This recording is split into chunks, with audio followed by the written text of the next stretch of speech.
Dear students, अभी हमारे पास question number 3 है जिसमें उसने कहा है कि find the values of A B C and D which satisfy the matrix equation.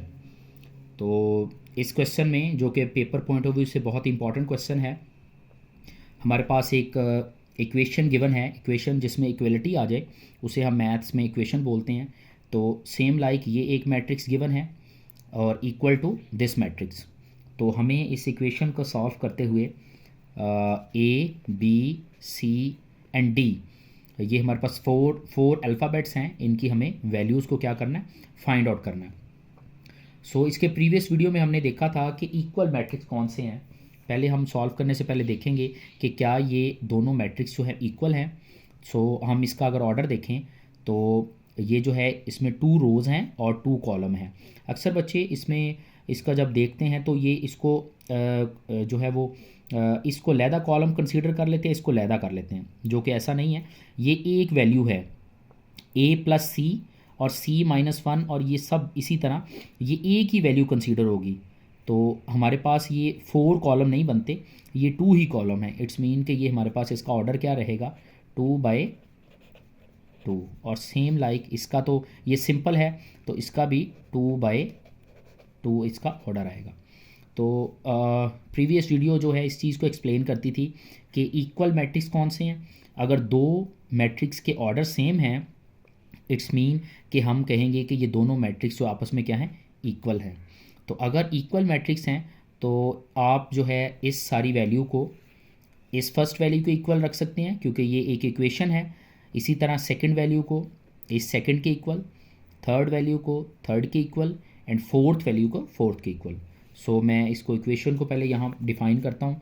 तो लिखेंगे A plus C is equal to 0, A plus 2b is equal to -7, c minus 1 is equal to 3, 4d minus 6 is equal to 2d। So इसे हम equation number 1 का नाम देंगे, इसे हम 2 का, इसे 3, and this equation is equation number 4।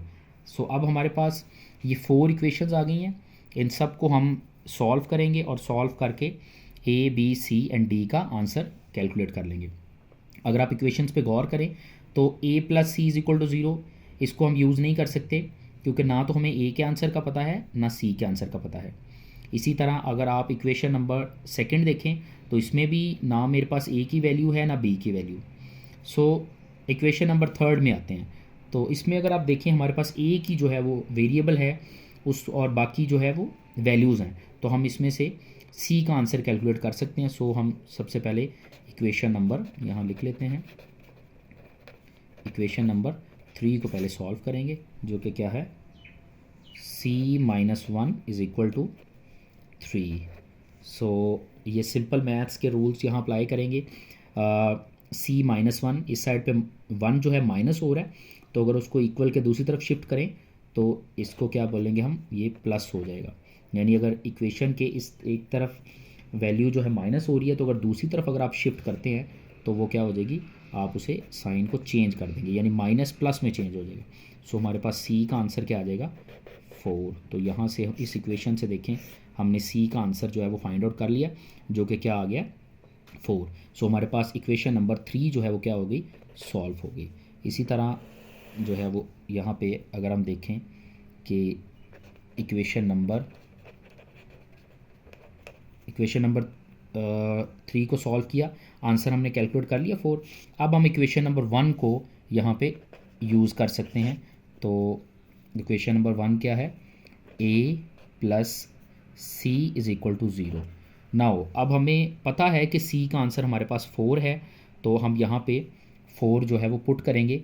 So a plus 4 is equal to 0, a is equal to, अब 4 जो है a के साथ प्लस हो रहा है, सो हम इसको उस साइड पे शिफ्ट करते हैं तो ये -4 आ जाएगा।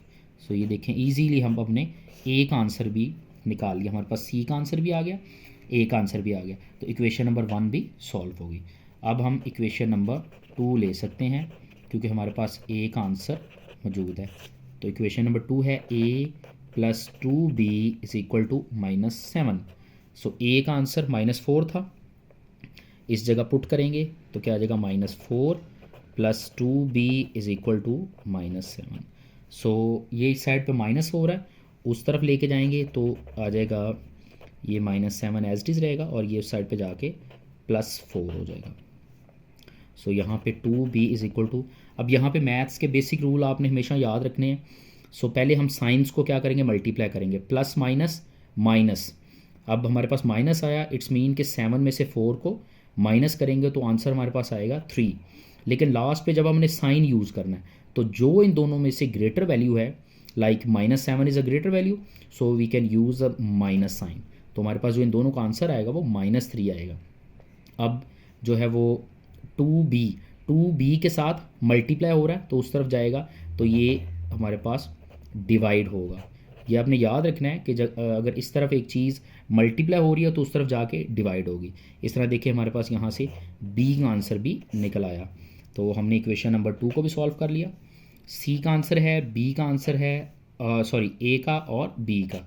अब हमारे पास इक्वेशन भी लास्ट बची है और हमारे पास ए की वेरिएबल है डी। तो मैं इसको नेक्स्ट पेज पे शिफ्ट करता हूँ।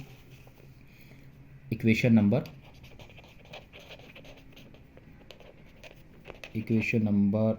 4 ये है 4d - 6 is equal to 2d। सो इसमें देखें कोई वेरिएबल नहीं है, यानी सेम वेरिएबल आ रहे हैं तो आप उनको एक तरफ शिफ्ट कर लें। 4d है, अब यहाँ पे ये अकेला वेरिएबल है, इसका मतलब कि यहाँ पे साइन क्या है, प्लस का। तो अगर हम इसको इस साइड पे शिफ्ट करेंगे तो ये -2d आ जाएगा और इक्वल के, और -6 को इक्वल के उस तरफ शिफ्ट कर दें तो यहाँ पे ये +6 हो जाएगा।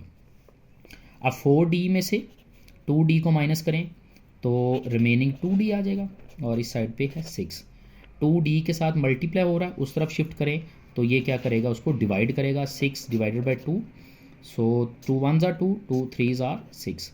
सो d इज़ इक्वल टू 3 आ गया। सो ये देखें इस तरह हमने जो है वो ABCD का सबका आंसर निकाल लिया। सो A का आंसर था मेरे पास -4, B का आंसर था -3/2 और C का आंसर था 4 और D का आंसर था 3। सो इस इक्वेशन को, मैट्रिक्स को सॉल्व करते हुए देखें हमने A B C D तो तमाम वेरिएबल्स या कह लें या अल्फ़ाबेट्स कह लें जो क्वेश्चन की रिक्वायरमेंट थी ABCD की वैल्यूज़ को फाइंड आउट करना, तो हमने मैथ्स के बेसिक रूल्स यूज़ करते हुए हमने जो है वो इन तमाम वेरिएबल्स के आंसर निकाल लिए हैं। तो आप इस क्वेश्चन को, जो कि पेपर पॉइंट ऑफ व्यू से बहुत ही अहम है, इसकी अच्छे तरीके से प्रैक्टिस करें ताकि आप इस क्वेश्चन को जो है वो अच्छे तरीके से मेमोराइज़ कर सकें। Thank you.